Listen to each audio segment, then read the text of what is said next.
नमस्कार दोस्तों, मेरे YouTube चैनल में आपका स्वागत है।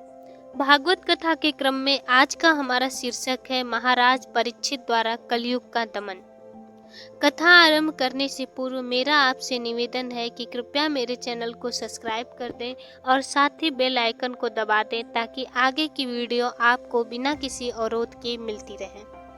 उस बैल ने राजा परीक्षित से कहा, राजन, मेरे दुख का कारण आप ही सोचें। राजा समझ गए कि वह कठोर पुरुष जो कि गाय एवं बैलों को सता रहा है कली ही है। यह कली ही धर्मनिष्ठों को सताता है। वे कली को दंड देने ही वाले थे कि कली राजा की शरण में आया तथा उसने परीक्षित के चरणों को स्पर्श किया।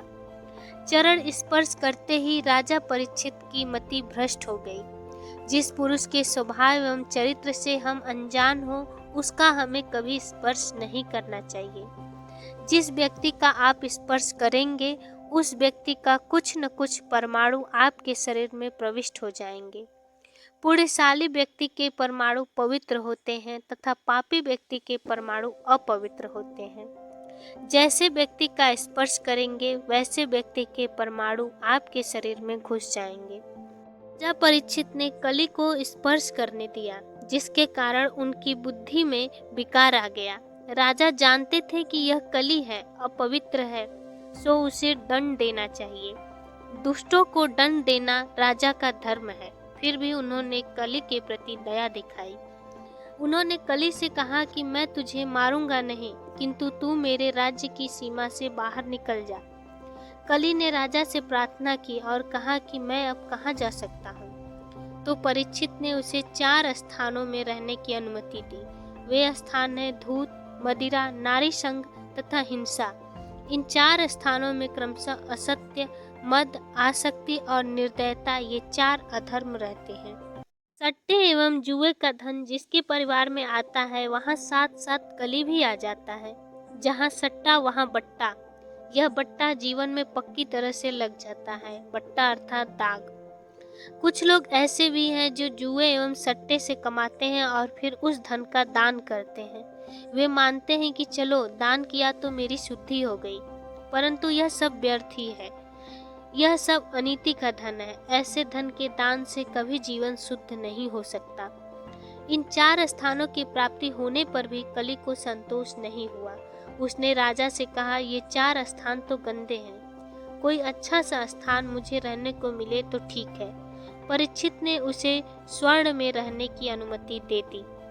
अशुद्ध साधन से जब स्वर्ण घर में आता है तो कली भी उसके साथ आ धमकता है। अनीति एवं अन्याय से प्राप्त धन में कली है। बैल के तीनों पग परीक्षित ने फिर लगा दिए, अर्थात धर्म की फिर स्थापना की। कली ने सोचा कि राजा ने 5 स्थान रहने को दिए हैं, अब कोई तकलीफ नहीं है। अब राजा परीक्षित के घर में भी कभी घुस जाऊंगा। एक दिन राजा परीक्षित को जिज्ञासा हुई कि देखूं तो सही मेरे दादा ने मेरे लिए घर में क्या क्या छोड़ा है। एक पेटी में स्वर्ण मुकुट मिला। बिना कुछ विचार किए राजा ने मुकुट पहन लिया। यह मुकुट तो जरासंध का था, जिसे भीम जबरदस्ती लाए थे, सो यह धन अनीति का था।